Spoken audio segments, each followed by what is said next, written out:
Doctor صاحبہ سب سے پہلے تو ہم بات کریں گے نا یہ جو پہلے کہا جاتا تھا کہ جی 1948 میں یہ تب اقوام متحدہ کا قیام عمل میں لایا گیا تاکہ جو دنیا کے ملک ہیں ان کو نمائندگی مل سکے، پھر ان کے حقوق پہ بات کر سکے، پھر ایک سیکیورٹی کونسل بنائی گئی جس میں ویٹو کو رول دیا گیا بعض ممالک کو، پھر اس کے بعد یہ مسلمانوں نے ایک تنظیم بنائی OIC. لیکن آپ کو آج تک لگتا ہے، اور خاص طور پہ یہ سچویشنز دیکھتے ہوئے، کہ مائٹ از رائٹ والا فارمولا ہے، یعنی کہ جسے پیا چاہے وہ سہاگن، جسے امریکہ چاہے اس کے بارے میں کوئی نہ کچھ بول سکتا ہے، نہ اس کا کوئی بال بھی بیکا کر سکتا ہے. Is that true? دیکھیے جی، انتہائی کشیدہ اور خطرناک صورتحال ہے. جب آپ اس نہج پہ پہنچ جائیں جہاں آپ کہیں مائٹ از رائٹ، تو اس کا مطلب ہے کہ اس وقت جو ہماری دنیا ہے وہ کسی ضابطے کے تحت نہیں چل رہی، بلکہ جس کے پاس طاقت ہے وہی صحیح ہے. اور دا فیکٹ کہ یہ ایک یونیپولر ورلڈ ہے، اور اس میں جو کنٹری ملک کو یا دنیا کو ایک سمجھیے سینٹی دیتی ہے، وہ ہاتھ اوپر کر کے کھڑی ہے، بلکہ اس ملک کی پشت پناہی کر رہی ہے تمام ضابطے، چاہے وہ ہیومن رائٹس ہو، چاہے وہ ہیومینیٹیرین لا ہو، چاہے وہ انٹرنیشنل لا ہو، کی دھجیاں اڑا دی. دوسری میں آپ سے گزارش کروں کہ وہ غزہ کی وار کو جسٹیفائی کرتے ہیں 5 اکتوبر کے واقعے کے تحت، لیکن غزہ کی وار بھی کسی طور جسٹیفائی نہیں ہو سکتی، کیونکہ جو طریقہ کار ہے اسرائیلیوں کا وہ یہ ہے کہ وہ سویلینز کو ٹارگٹ کرتے ہیں. انہوں نے تقریباً کارپٹ بامبنگ کی ہے غزہ میں، اور وہاں کوئی بلڈنگ سلامت نہیں ہے، کوئی اسکول سلامت نہیں ہے، کوئی میڈیا سینٹر سلامت نہیں ہے.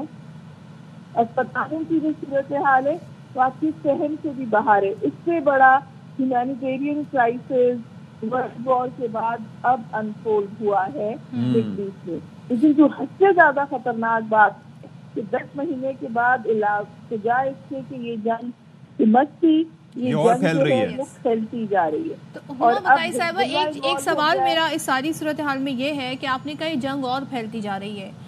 جو بائیڈن کل خطاب کر رہے تھے، سب کو پتا ہے کہ اب ان کا ٹینیور مکمل ہو رہا ہے، اب انہوں نے صدارت میں مزید آنا بھی نہیں ہے کیونکہ ان کی جگہ کمالا ہیرس آ رہی ہیں، کینڈیڈیٹ ہیں.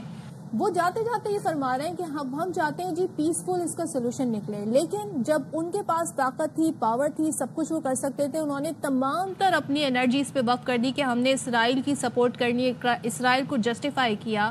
یہ جو بیلنس آف پاور ہے یہ آپ سمجھتی ہیں کہ بہت بری طرح سے متاثر ہوا ہے، اور اب ایک نئی ہمیں شاید سوشل کانٹریکٹ کی ضرورت ہے جس میں وہ ممالک ضرور بیٹھیں جو متاثر ہوئے ہیں اسرائیل کی ان حرکتوں سے، جس میں اب لبنان بھی ہے، ساتھ میں دوسرے بیروت کی بات کر لیں، جس طرح بیروت اس وقت متاثر ہے، فلسطین متاثر ہے. لیکن یہ کرے گا کون؟ یہ انیشیٹ کون کرے گا؟ یہی میری آپ کی گزارش ہے کہ بائیڈن کے جانے سے یا کمالا ہیرس یا ٹرمپ کے آنے سے مڈل ایسٹرن سچویشن پہ کوئی فرق نہیں پڑنے والا، کیونکہ جو زیونسٹ لابی ہے امریکہ میں وہ اتنی اسٹرانگ ہے کہ وائٹ ہاؤس کو جانے کے بارے میں سوچ بھی نہیں سکتا اس لابی کے برخلاف جا کے. تو کمالا ہیرس نے مسلم ووٹ کے لیے کچھ تھوڑی بہت کوشش تو کی ہے، لیکن کیا وہ بالکل زیونسٹ جو سخت ہے اس سے لگ جائے گی، اس کا سوال ہی پیدا نہیں ہوتا.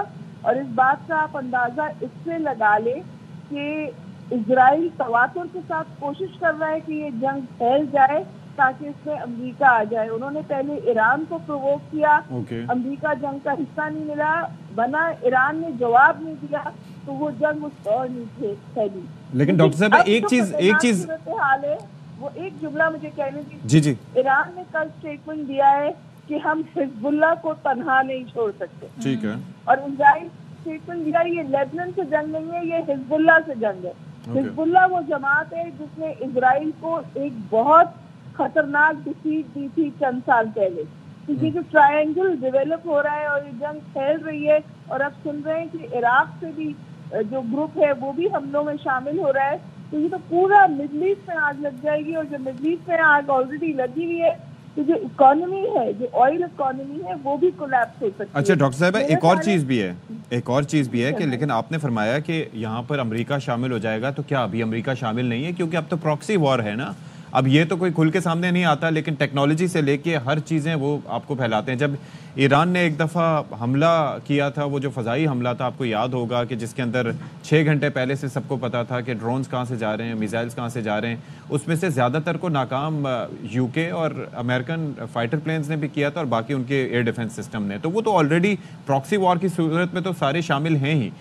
تو اب فردر کیا انہوں نے شمولیت اختیار کرنی ہے؟ ایک تو یہ, دوسرا یہ ہے کہ یہ جس طریقے سے آپ نے کہا کہ حزب اللہ نے بڑا ان کو ڈیفیٹ دی تھی, لیکن یہ فائٹ میں یا کسی بھی چیز میں, لڑائی میں یا وار میں یا ویسے بھی سب سے امپورٹنٹ ایسپیکٹ ہوتا ہے کمیونیکیشن. انہوں نے جس طریقے سے ان کے کمیونیکیشن سیٹ اپ کو, اور خاص طور پر جس طرح سے وہ اولڈ سکول گئے تھے, اس کو جس طریقے سے نشانہ بنایا ہے, اس سے بھی تو کافی کیپیبلٹیز متاثر ہوئی ہوں گی حزب اللہ کی. جی بالکل, حزب اللہ کی متاثر ہوئی ہیں. جو آپ نے پورا پیجر کی سچویشن دیکھی وہ آپ کے سامنے ہے, اور جس طرح ہڈن ایکٹرز جو ہیں وہ اس وار کا حصہ ہیں, کیونکہ یہ کولیبریشن کسی سے ہوئی جس کی وجہ سے یہ ہو سکا, کیونکہ جو سپلائی چین تھی اس کو استعمال کیا گیا, ویپنائز کیا گیا سپلائی چین کو. جب آپ سپلائی چین کو ویپنائز کرتے ہیں تو پوری دنیا جنگ کا حصہ بن جاتی ہے. اور میں آپ سے یہی گزارش کر رہی ہوں کہ ابھی تک تو امریکہ پشت پناہی کر رہا ہے, پشت ہے, لیکن اگر انہوں نے بار بار یہ اسٹیٹمنٹ دیا ہے, بلنکن نے یہ اسٹیٹمنٹ دیا ہے کہ اسرائیل کی سیکیورٹی ہماری پرائیورٹی ہے, اس جنگ میں اگر کبھی بھی ایکویشن چینج ہوئی اور اسرائیل کو زیادہ نقصان پہنچا تو امریکہ زیادہ کھل کر اس جنگ کا حصہ بنے گا. وہ اس کا اعلان کر چکے ہیں. اب ایران نے کہا حزب اللہ کو تنہا نہیں چھوڑ سکتے. تو میرے ساتھی سے آئیں گے کہ اس وقت صورتحال بہت مخدوش ہے, اور ایسا نہیں لگتا کہ جو ایگزسٹنگ گلوبل پولیٹیکل آرڈر ہے وہ اس کو سنبھال پاتا ہے. تھینک یو سو مچ ہما بقائی صاحبہ.